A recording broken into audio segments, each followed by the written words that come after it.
How's it going, everyone? Tyler Dunn here at Go Long, your home for long-form journalism in pro football. Thank you so much for subscribing, for supporting. We are completely powered by you. I think you're going to love this episode of How the NFL Works. Probably my favorite from the entire season. Hall of Famer Bruce Smith, more sacks than anybody in NFL history, 200, explains how in the hell he was able to do it. The art of war, the art of intimidation. He explains in meticulous detail how he was able to dominate unlike anybody in the history of the game. Hey, nobody's hit the quarterback more often than this guy. And he states his case for why he's the greatest defensive player in NFL history. You're not going to want to miss that. And also, of course, we get into the Buffalo Bills of today. He still keeps in touch with Sean McDermott, Brandon Beane, and he believes that Josh Allen is the MVP of the NFL season. Why? What does he see in Josh Allen? Make sure you listen to the entire episode or watch here on video. I greatly appreciate you all. Hey, if you want to share Go Long with a friend, it's still the holiday season. We greatly appreciate it. Catch you next time, everyone. Here is Bruce Smith. I hope their body's feeling worse than mine is. Yeah, well, start there, Bruce. How is your body feeling today? Because God knows you made a lot of quarterbacks hurt.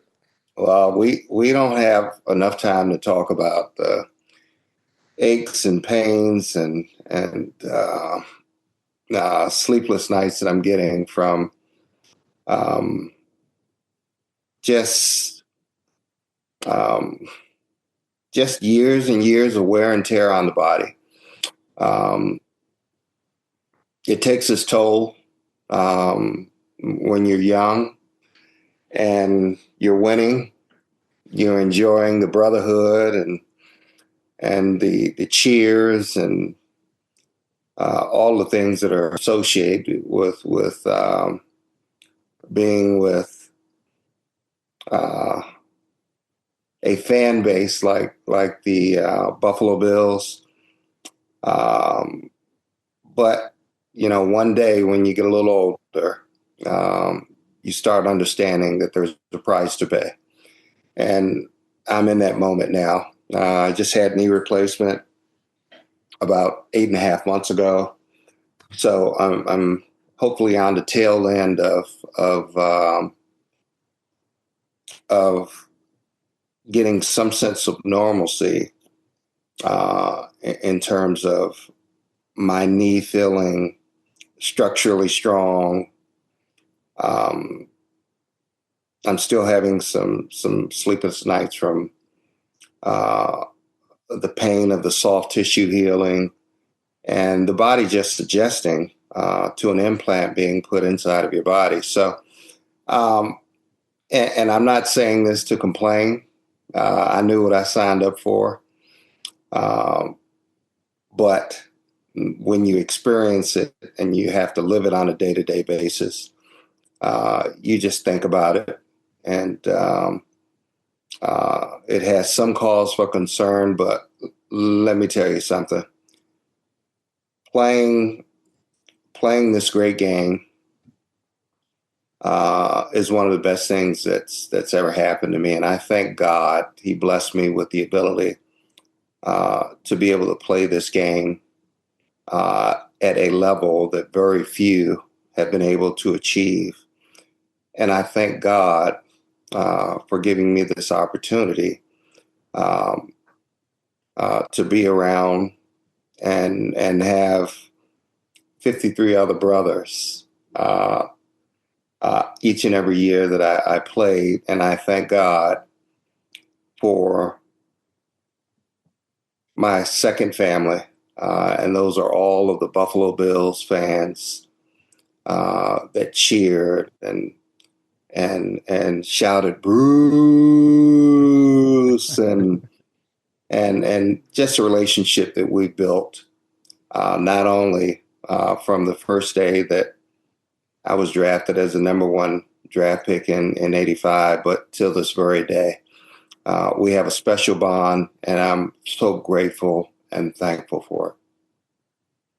I mean, we're talking today with arguably the greatest defensive player in NFL history, the greatest Buffalo Bill in this great franchise's history. 200 sacks, two-time Defensive Player of the Year, two-time forced fumble leader in the NFL. I like that one. 94, 96, 80s all-decade team, 90s all-decade team.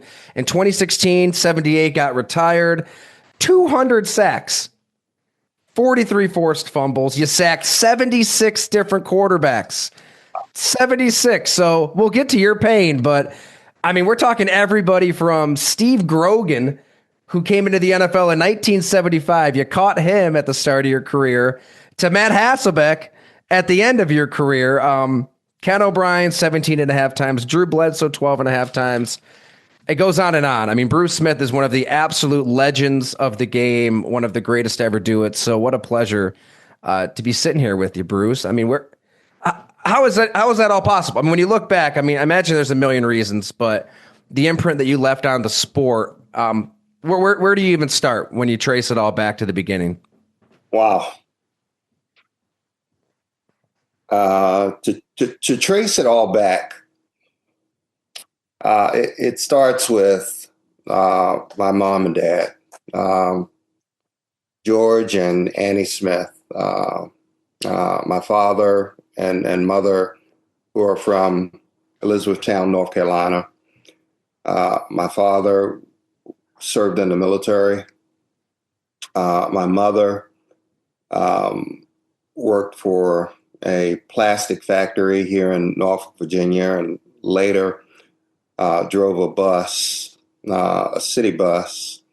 But prior to that, she scored the most points in a basketball game at her high school, and that record still stands today.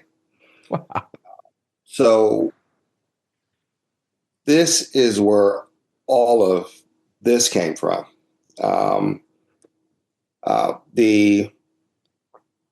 The work ethic that was instilled in me as a young kid, watching my father and watching my mother on a day-to-day basis, and the commitment that they had when they didn't even like what they did for a living. So imagine taking that and turning it around and having an opportunity to do something that you love doing for a living. My parents had this work ethic that they instilled in all of us,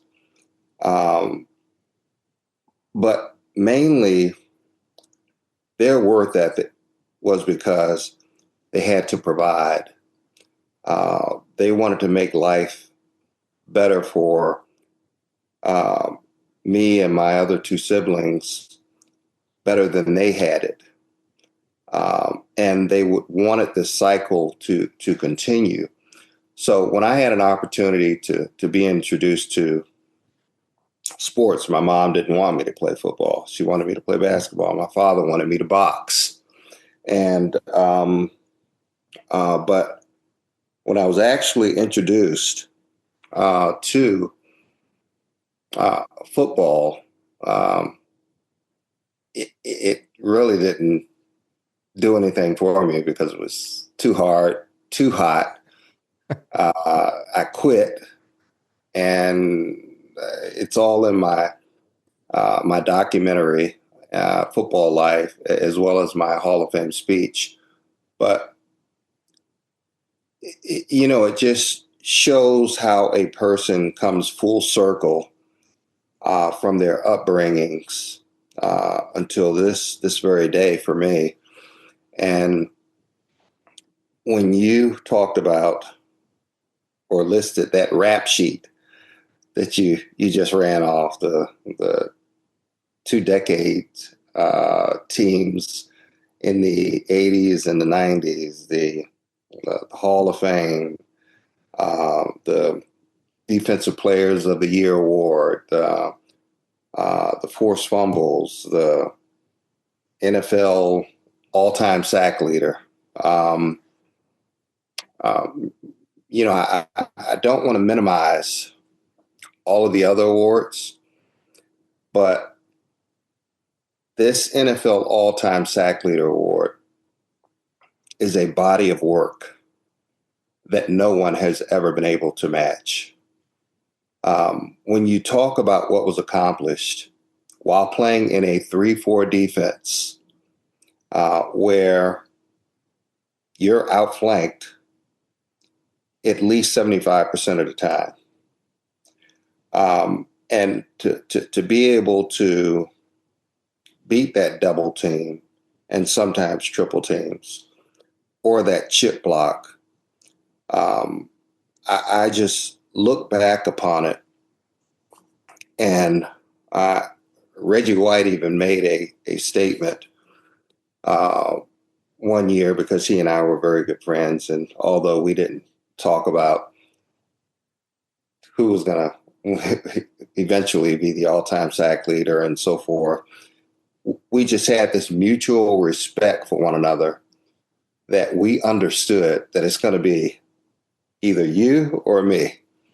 And he made the statement one day. He said, if Bruce had played in a 4-3 defense throughout his career, no one would have ever touched him.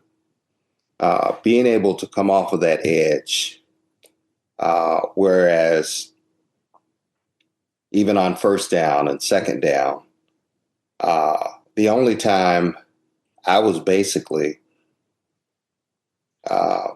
having that leverage and being 2 or 3 yards removed from the offensive tackle was in third down or a long yard situation. So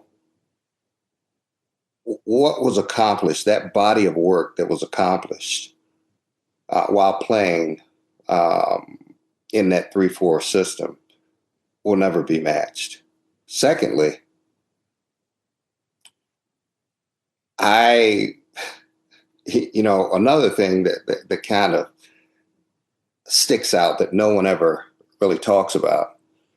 I'm also the NFL's all-time leading tackler amongst defensive linemen.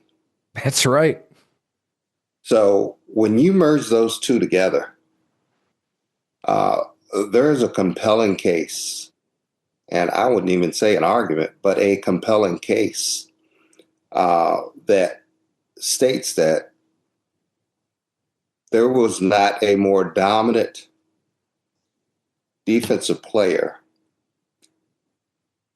that put the emphasis both on the pass and the run than number 78. And I attribute a lot of that to, obviously, God gave me a tremendous amount of ability that I had to work my tail off in trying to reach in places that I didn't even know that I had, and the losing weight, the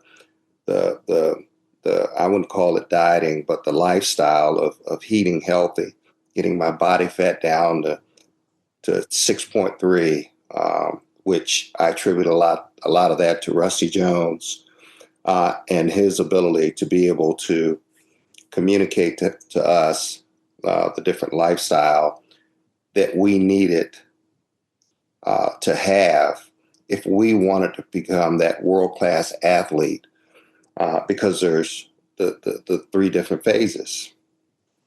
There's obviously the film study. There's the conditioning and the weightlifting.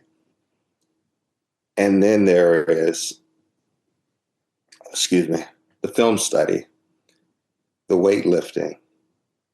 And then there is being that student of the game, along with being able to be in shape, the conditioning. And having coaches like Ted Cottrell, Marv Levy, just to name a few, and the person that really had my mind going and spinning when I first came to the Buffalo Bills was Ben Williams. When he told me, he said, Bruce, you got to learn how to use your hands. If they can't grab you, they can't hold you. And from that day forward, I would always watch him during pass rush drills. And he was always working his hands, turning his shoulders, flipping his hips, making his shoulders smaller after he slapped the offensive tackle's hands down to make sure there was less mass for that offensive tackle to grab a hold of. So I learned at a young age. I picked up bits and pieces of information from basically everyone that I came in contact with, and I tried to implement the good into my day-to-day routines, practices, film study, as well as during the games and preparation. So I was fortunate, man, to have some of the best coaching and definitely the best mentorship that was going with Ted and Marv and Walt Corey and some of the others. And last but not least, we talk about that body of work. That no huddle offense that we had, Jim Kelly, Thurman Thomas, Andre Reed, just to name a few, the offensive line that we had, Will Wolford, Ken Hall, House Ballard, and some of the others. They provided so many more opportunities for me to rush the quarterback. Because they scored so many points. True. They scored them in a hurry. So teams had to keep up. So they had to throw the ball. And that provided opportunities for the other unsung hero on the defensive side of the ball, which was Darryl Talley. He and I to work our games, study film together. And that's one of the reasons I've got this rap sheet, and I'm very proud of it. So perfectly and eloquently put, Bruce. I totally agree. To dominate the way you dominated early, I mean, mid to late 80s, all the way really to the end. I'm even thinking of that 99 Bills defense was one of the best defenses. That's a team that really should have gotten to the Super Bowl and won it. And you're racking up the all pros, the Pro Bowls, everything. So what's the key? How were you able to year in and year out bring it? Because I'd imagine, and you hit on a couple, there's going to be some ups and downs along the way. I mean, you're going to have to overcome some adversity, early on to the end. But just the longevity, what went into that? Because I imagine there's been dominant defensive ends that fade away, vanish, and you were able to kind of plow through those moments. Yeah.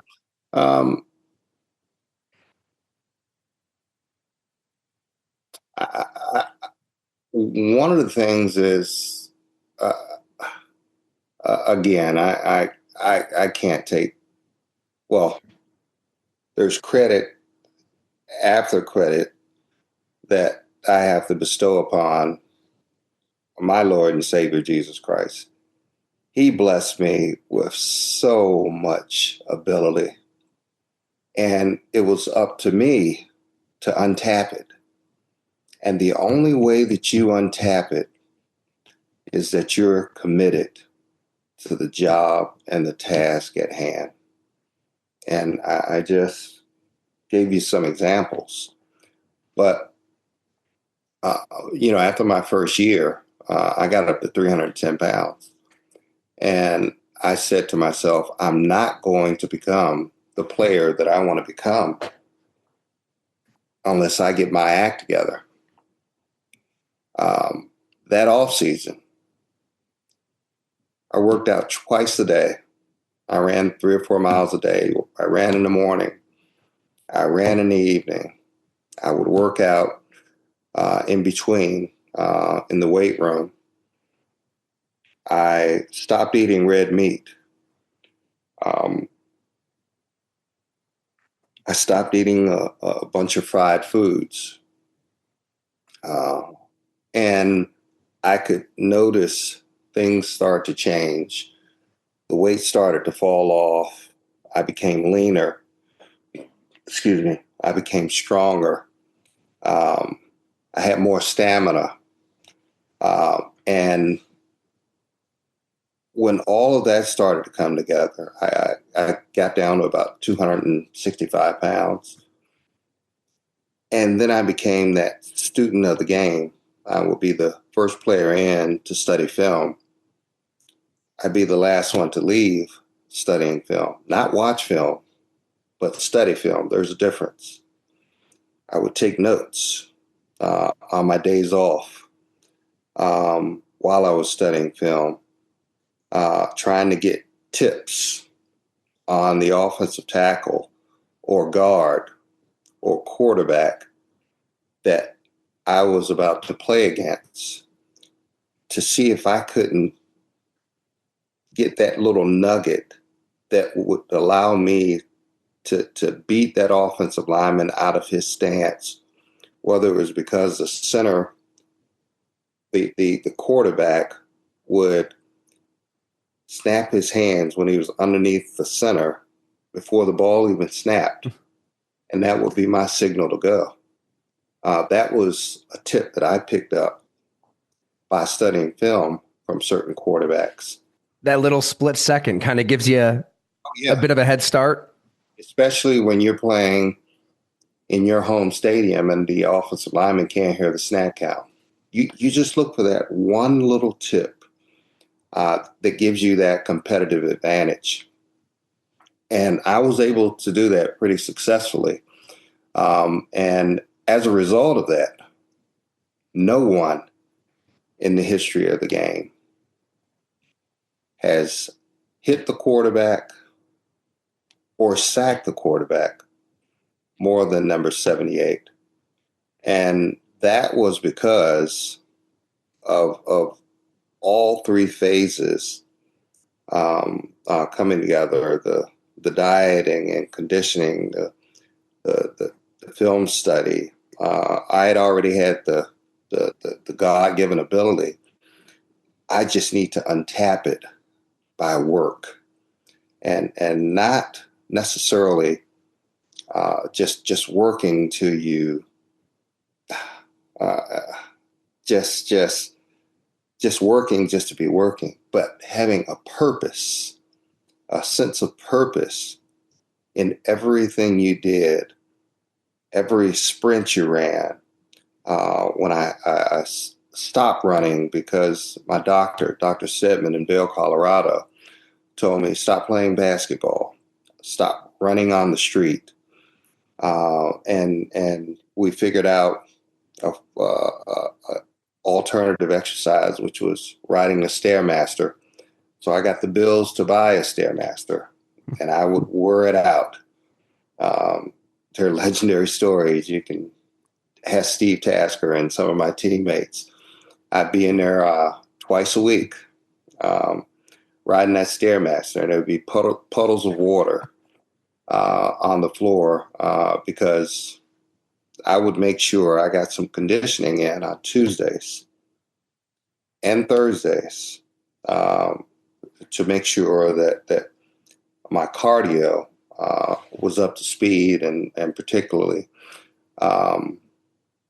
if we had to go into overtime, I wanted to be ready and be prepared.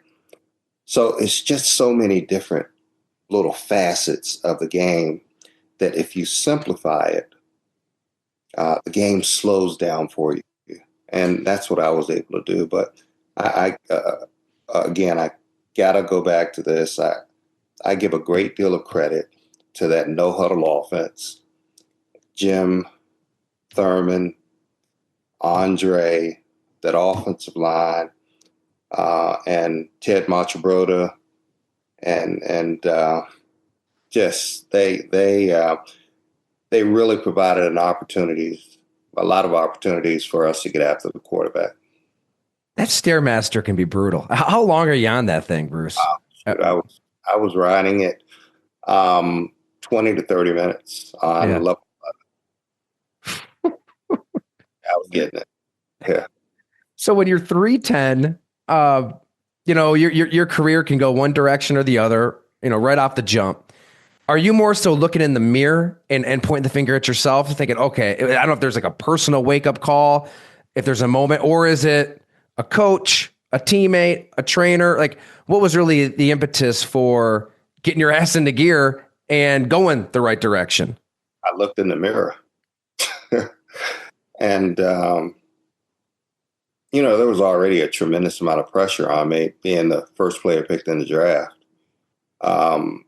And I didn't really realize the magnitude of it until after that first year, and we went 2-14, and the fans can be pretty brutal, but they didn't necessarily take it out on me. They took it out on the whole unit, the whole team, because we were bad.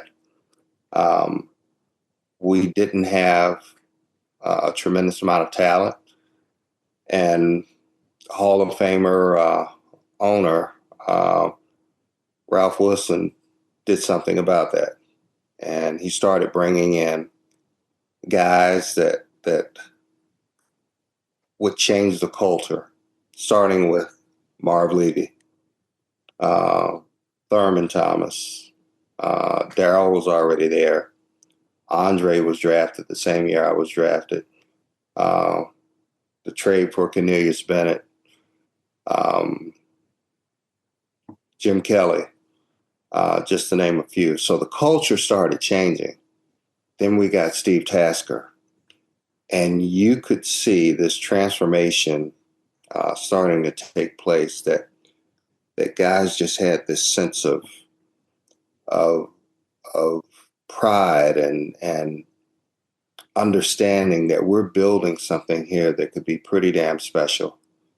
And I think that was a catalyst to not only my maturation, because I've always had a strong desire to, once I put my mind to something, we're going to get it done.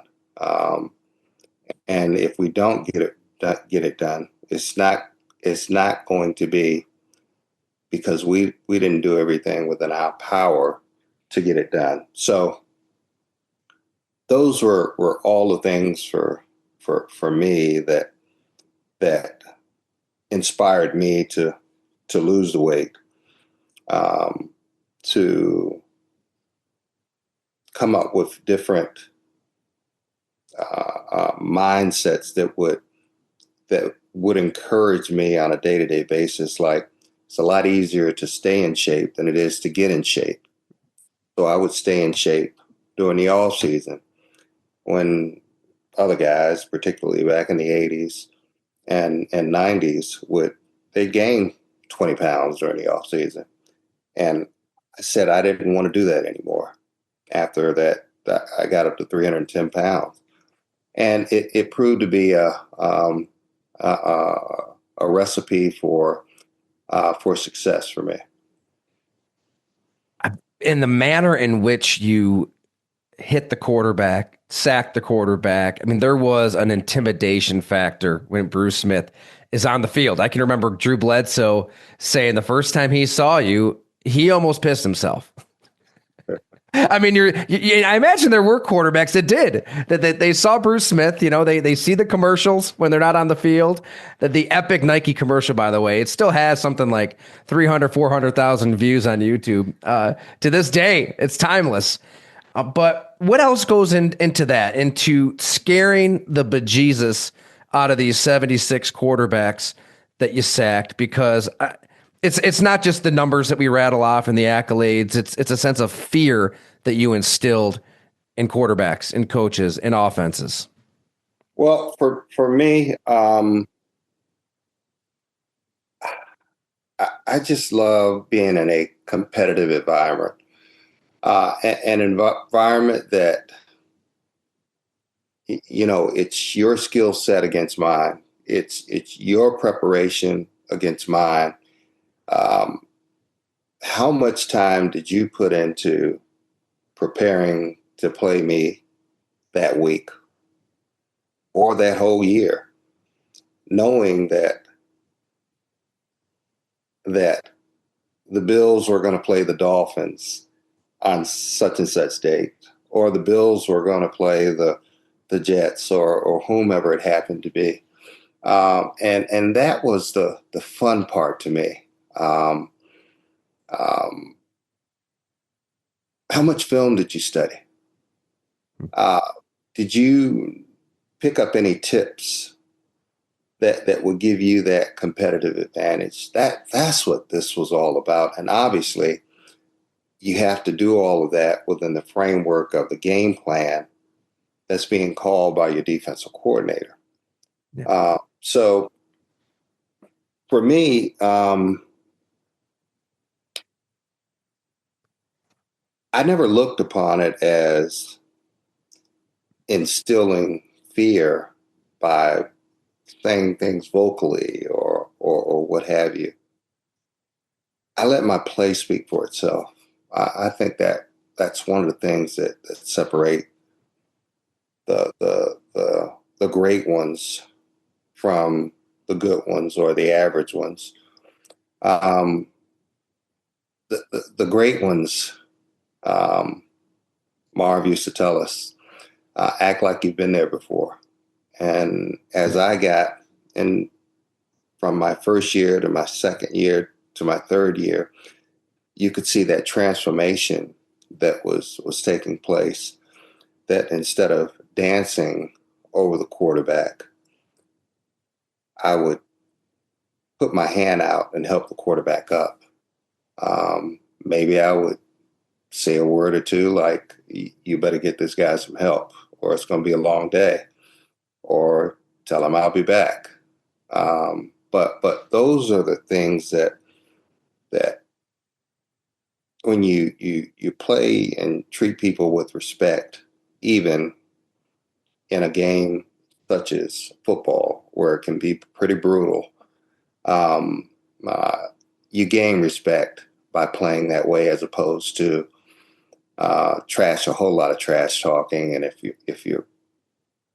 you're working like you're supposed to be working while you're out on that field, you're out of breath. So how can you do a whole lot of talking and trash talking? I'd never. That's a good point. Yeah. I mean, 200 sacks. You've got to have a favorite. Is there one that you treasure to this day? There's quite a few of them. I mean, the hit on Joe Montana, and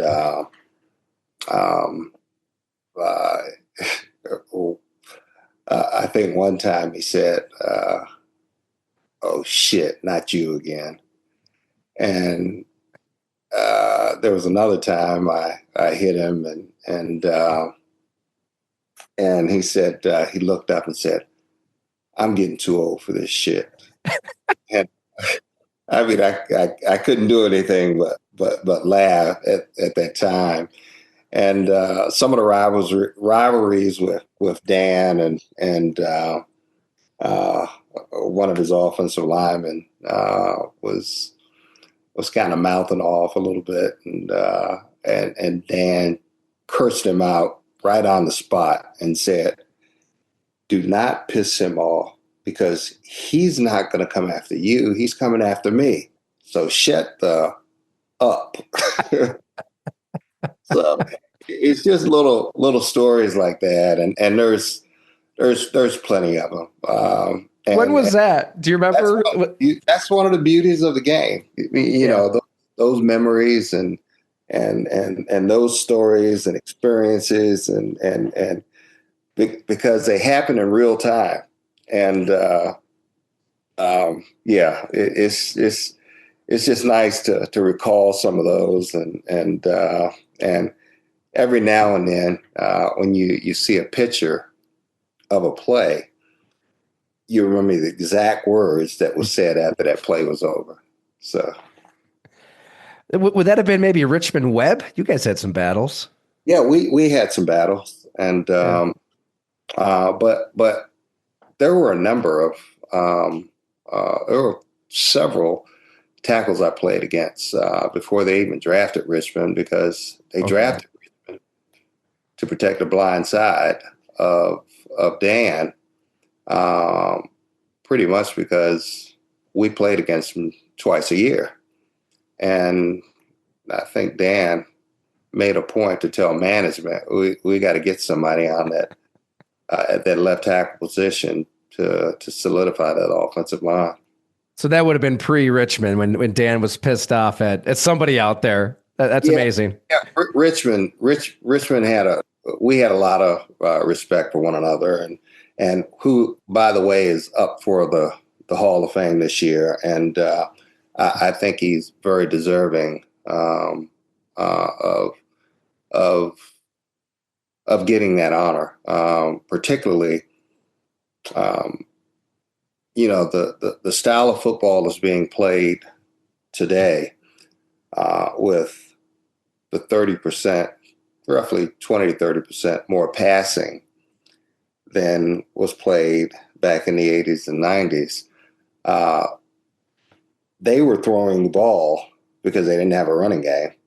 They were throwing the ball then like they're throwing the ball now in this era of football. Dan was known for airing it out. And I would imagine there was an imbalance of passes versus runs, just like there is in this era of football. They relied heavily upon the pass. That's why they drafted Richmond Webb to protect the blind side of Dan Marino. You're right, though. I mean, you played in a 3-4.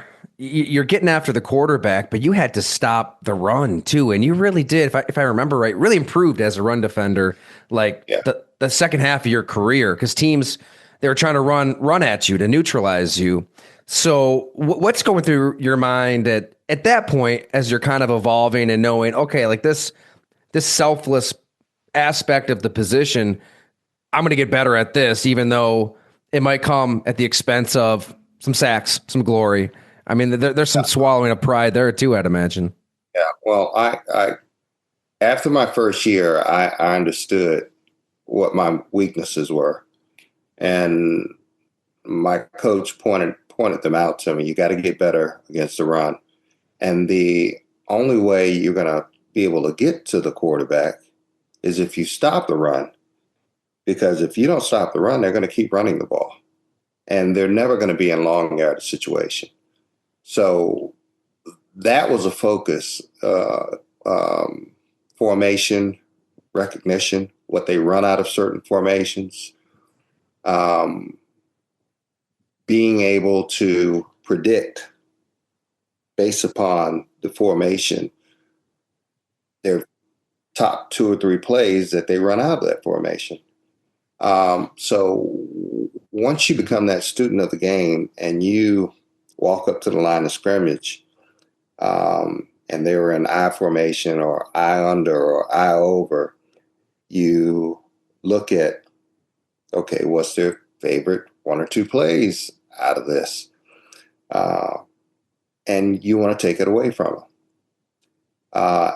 And once you've taken it away from them, and on the flip side of the ball, our offense is scoring points pretty rapidly, then all of a sudden the opponent has to throw that old game plan out of the window, and they have to start throwing the ball to keep up with the score. So those were a lot of the things that went into my mindset. After a turnover, teams would like to take a shot down the field. If you know the formation, they like to take that shot down the field. Or if you see that offensive lineman and he's light on his hands and his heels are back, those are great tips to know that it's going to be some type of play action pass. And they're going to take a shot down the field. So it's just these little tips that as you're sucking air, sucking wind, if you can have the presence of mind to be able to analyze things when you walk up to the line of scrimmage, the game slows down for you and you're able to make plays on a consistent basis, big plays. I want to say 91 was a strange year for you too. You had an injury, right? I mean, you played 5 games and then you come back in the playoffs, another Super Bowl run. You guys are right in the middle of that 4-year run. And was it ahead of the Super Bowl against Washington? I mean, you were openly talking about, this might be it for me in Buffalo. The relationship with the fans has evolved over the years. They were pretty nasty to you. I mean, they're sending you some pretty derogatory letters in the mail, I want to say, accusing you of things. Yeah, and you had enough at that point that I'm getting out of here. Yeah. There was some hate mail that I received. And I actually took it up to Marv and let Marv read it. And Marv, being the man that he is, just had a way with words that just touched my spirit and touched my heart.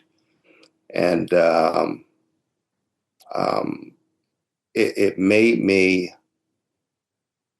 it always made me feel better after I talked to Marv. He just had this purpose of the words that he spoke were so heartfelt and filled with meaning at that particular moment that you needed to hear. And so yeah. Yeah, 91 was a tough year. I ended up having to have 2 surgeries in a calendar year on the same knee.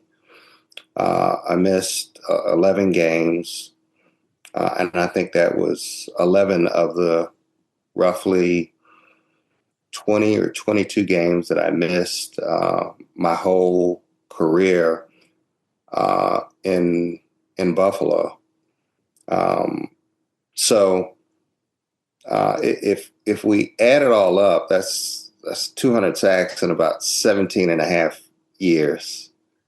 I can't remember how many I missed in DC, but yeah, but to sum it up, 91 was a rough year, and I learned a lot in 91, and the different surgeries with 2 different doctors. There was some tension going on with that and the surgery that was performed. So I had to go from Dr. Andrews in Birmingham, Alabama, doing my surgery to Dr. Stedman in Vail, Colorado, and it's just amazing how life works out, and you look back upon it and you just realize how blessed that. Well, I look back upon it and I just realize how blessed I've been.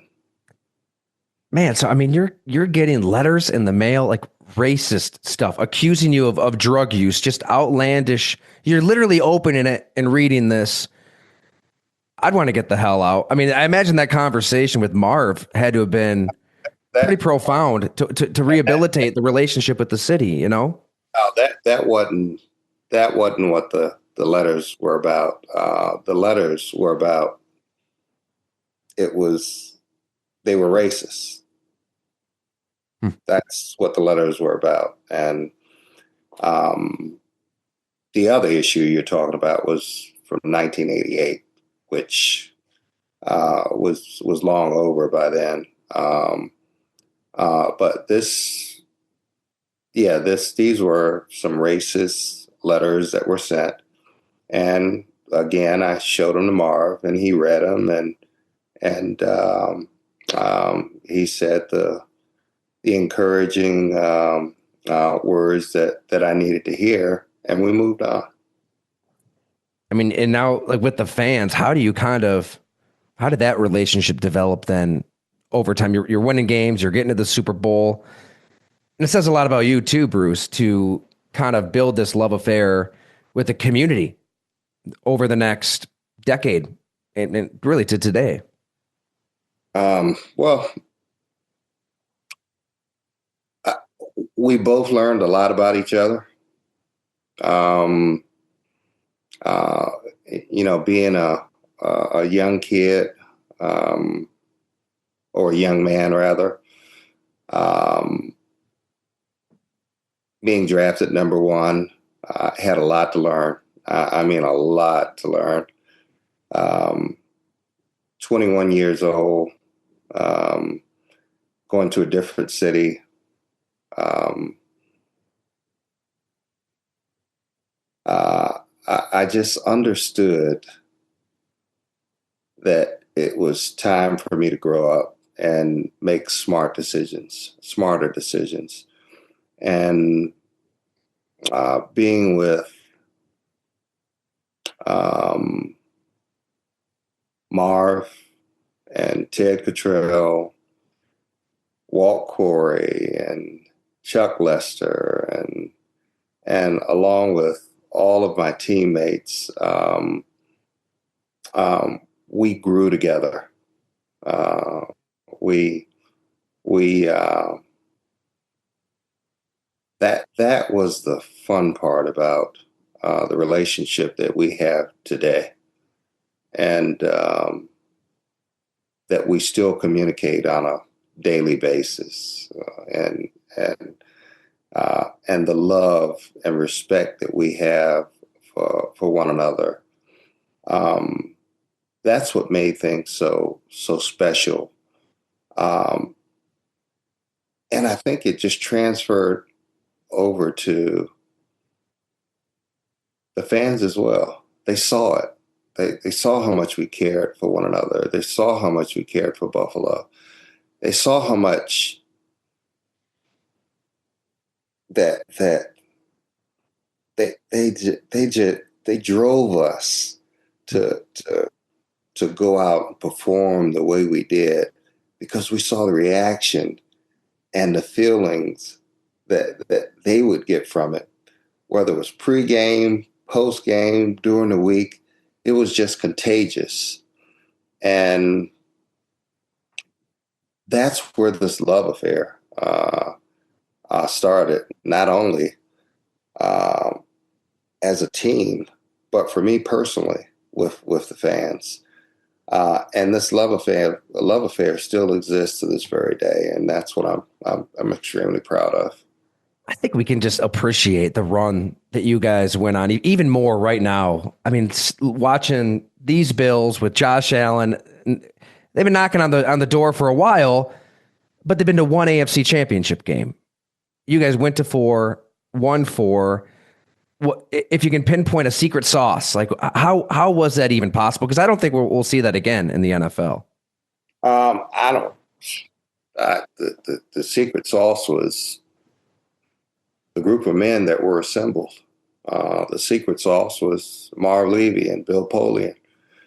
The secret sauce was Rusty Jones and for me, Ted Cottrell, Walt Corey, Chuck Lester, just to name a few. Um, the secret sauce was the Bills fans. And you combine all of that together with all of this talent and this coaching and this blue collar mentality, um, makes those wings taste mighty good. What was the missing piece then? If you was there one thing you look back at and like, if we had this, we're not only winning one, maybe we're winning two or three. Um,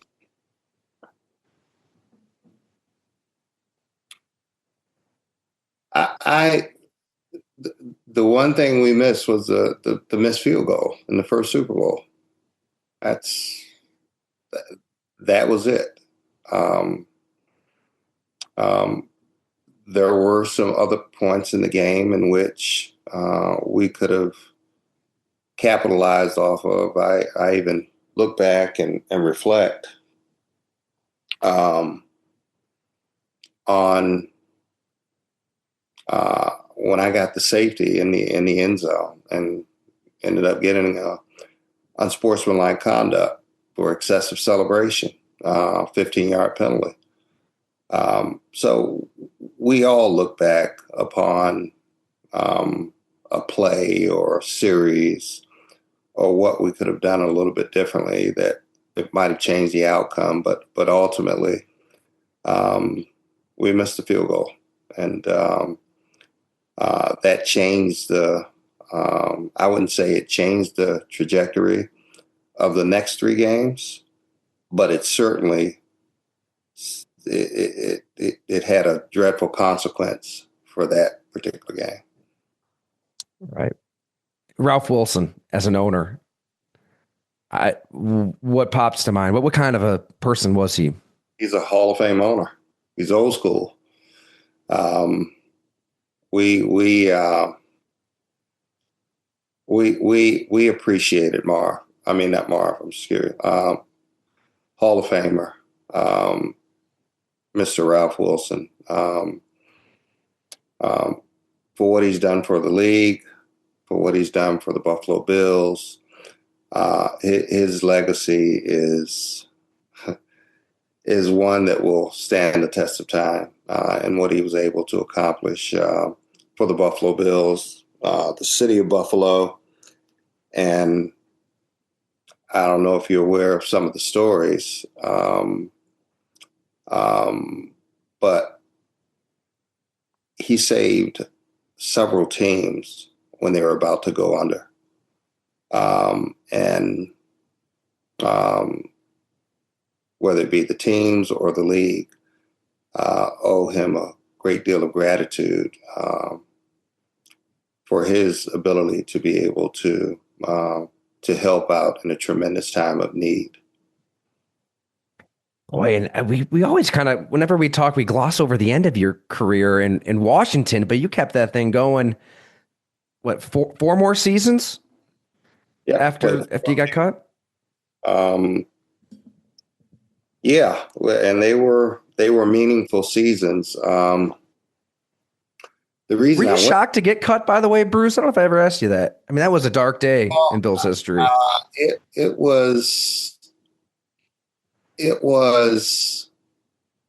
I could have stayed. They wanted me to take a pay cut, and I'd already done that two other times, but still playing at a pretty high level.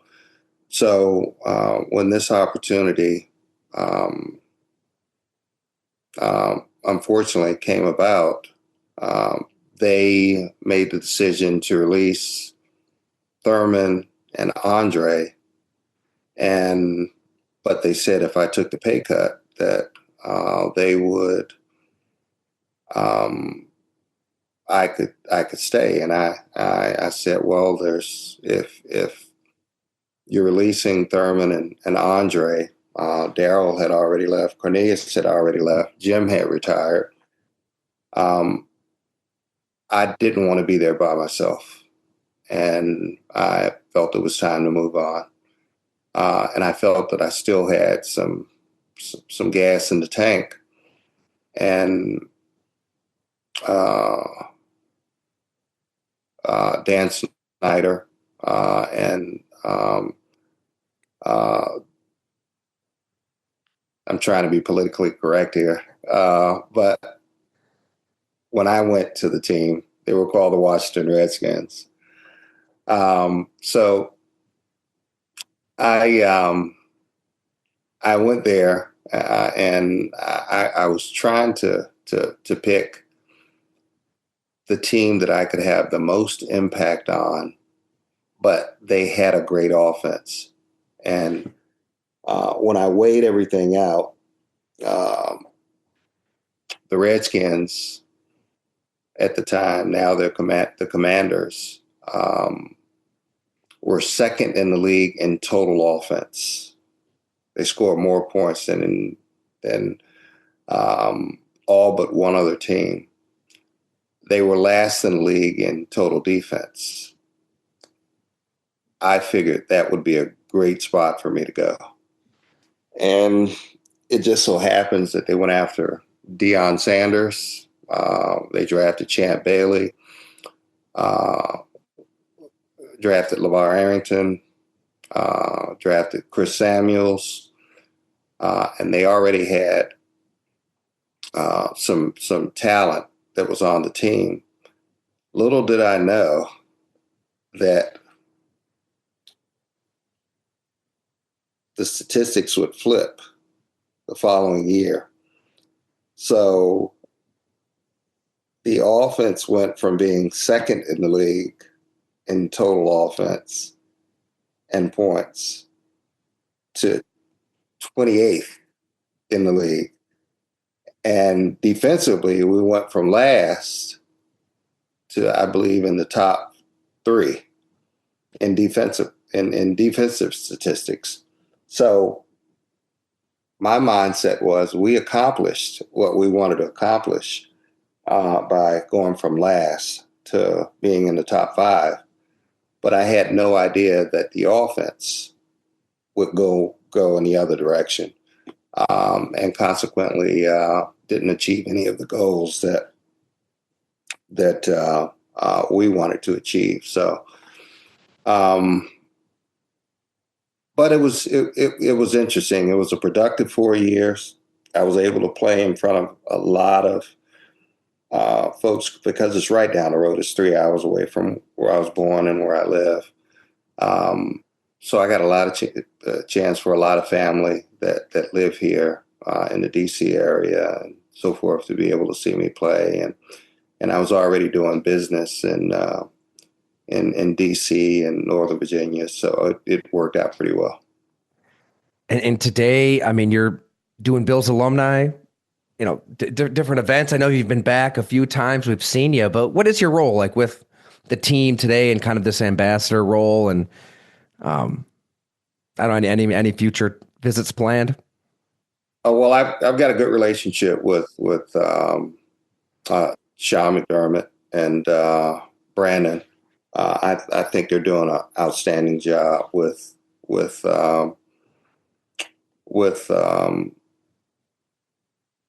how they're managing the team, the different changes, the injuries, the personalities. I think they've done an outstanding job.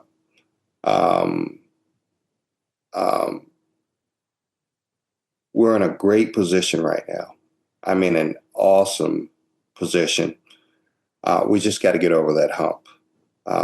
So far as my relationships, in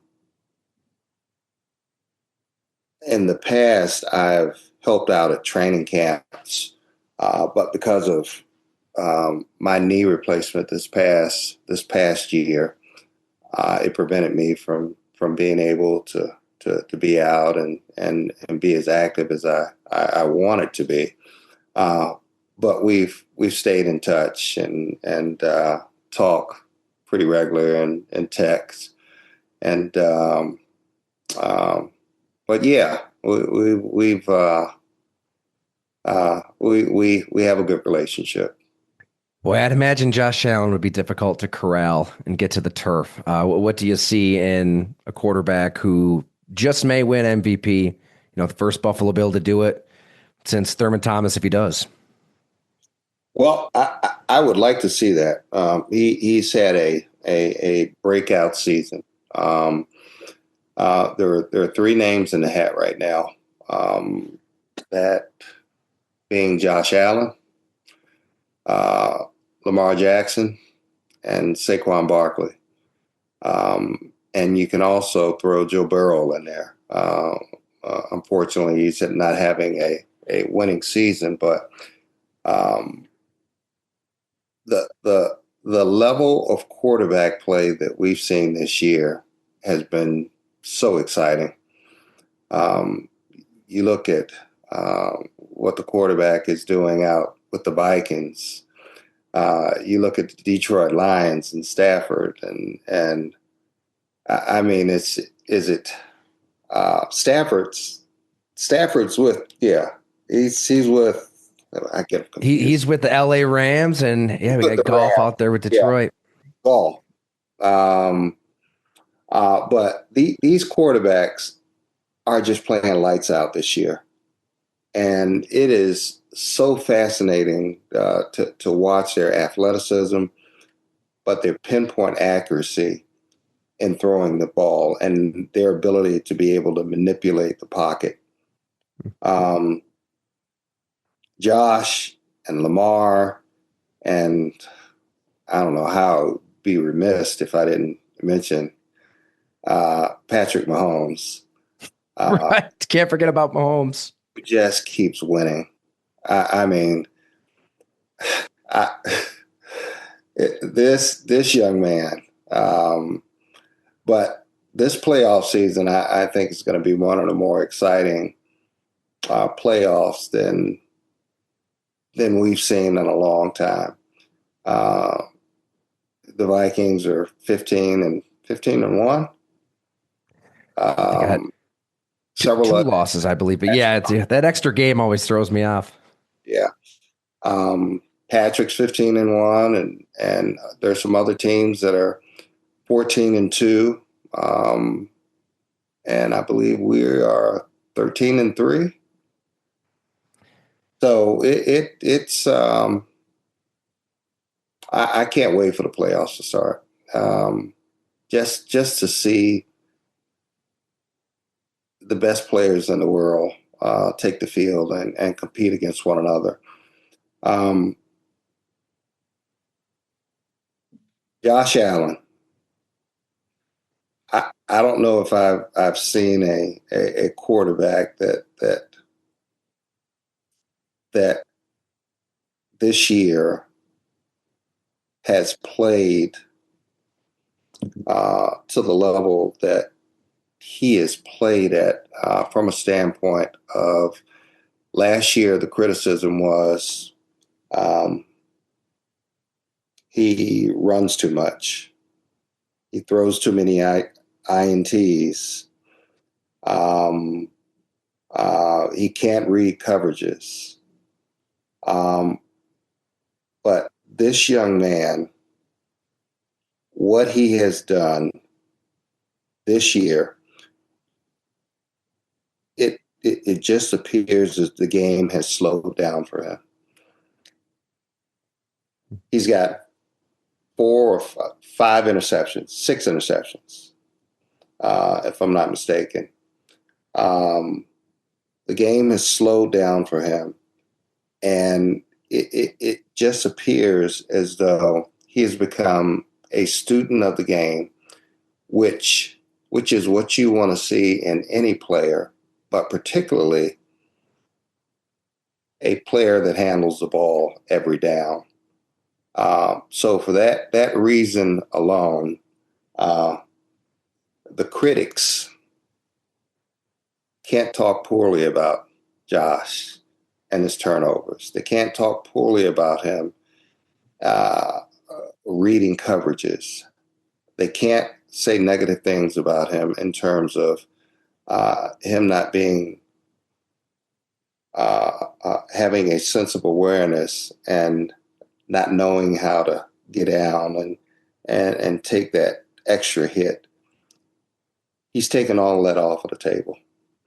He's playing at a level that is worthy of being the MVP. And I couldn't be more happier and more proud of the way he's playing and the way he's leading the team. I imagine he reminds you of Jim Kelly. I mean, in terms of this is somebody often with the linebackers mentality that you want to run through a wall for. Just one of us in this locker room. I know all the Bills teammates that I've talked to, they just keep coming back to that he treats NFL Sundays like his backyard. He wants to run through your face. And you know what? He might make a dick joke in the locker room. He's going to be a 10-year-old kid at times, but that's what they love about him. He's genuine. And that authenticity is so important at the position, I'd imagine. But you played with Jim, you're watching Josh. Are there some similarities in the approach, the mentality that they bring to the position? Yeah, I think there's probably some similarities, but the athleticism is at two different ends of the spectrum. That would not be a similarity. Yeah,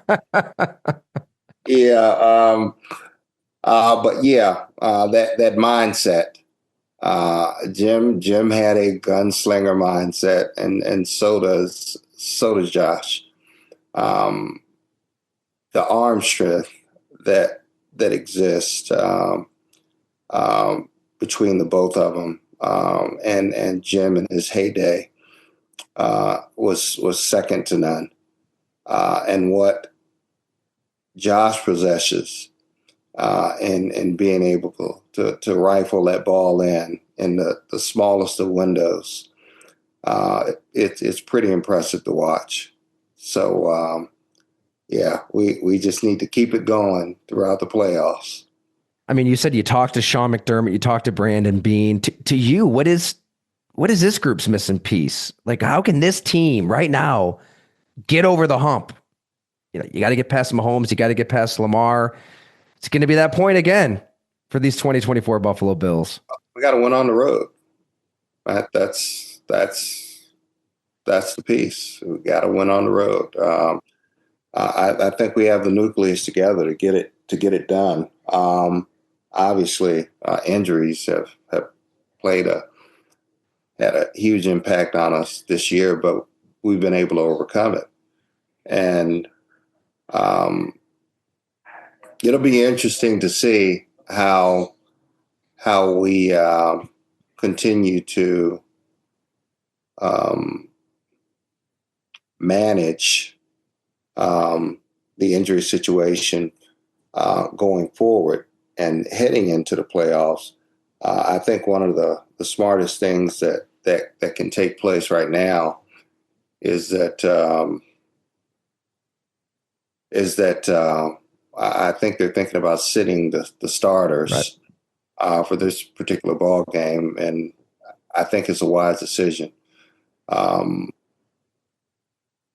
Marv would do that when we didn't have anything to gain but everything to lose, when we were making our playoff runs and giving guys time to heal up.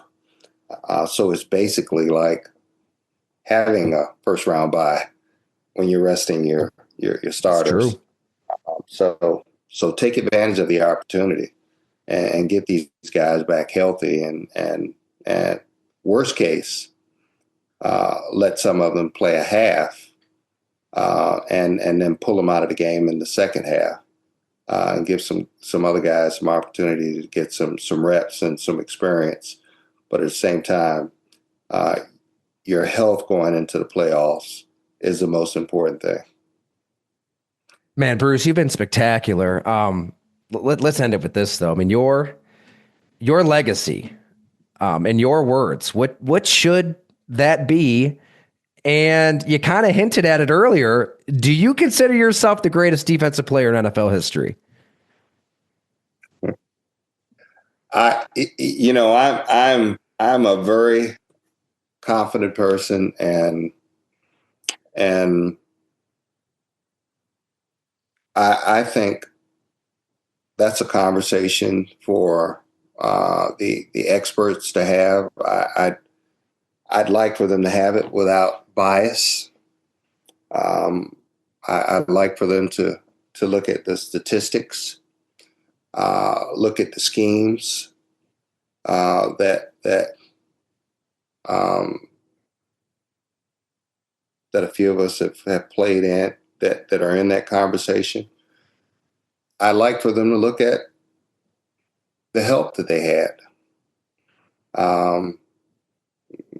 My counterpart, dear friend, Reggie White, played with two other defensive linemen that both have over 100 sacks apiece.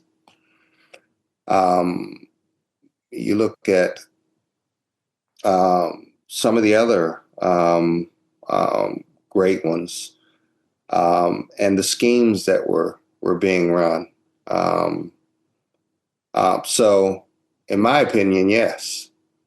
But I know there's no other better pass rusher that's ever played this game. The numbers speak for themselves. So, for me, my legacy is not only was he the best pass rusher to ever play the game, but when you combine the two, rushing the quarterback and stopping the run, nobody has done it any better. And their body of work, just look at the statistics. Their body of work doesn't stand up to number 78. Yeah, they didn't refer to you as the quote unquote edge rusher, right? That's become a thing now. That's correct. These guys today aren't asked to just turn plays in, defend the run. You had to do it all. Right. You don't come out when it's okay, you're a run stopper or you're a pass rush specialist. No, we did it all. Back in our era, it was Bruce Smith and Reggie White. We didn't come off the field. And there are some other great ones that are in the conversation. But you just have to sit back and not be biased. Look at the schemes. Look at the statistics. Look at the double teams. And look at the whole totality of the body of work. And then you base your decision upon that. And you're feeling it today, man. So it's, gosh, we're thinking of you with your health. Hopefully you can get some sleep, Bruce. Oh yeah, I'll be good. I'm ready to go to the golf course. Oh, good. All right. You're feeling good. Then you do it all over again. All 200 sacks. 100. I would do it all over again. There's no doubt about that. Hey, we can't thank you enough, Bruce Smith, for hanging out with us here at Go Long. Man, the pleasure's all here. It's been an honor, and you are welcome back any day, anytime you want to talk ball. So thank you so much. All right, Tyler. Take care. Happy New Year to you. Hey, Happy New Year to you.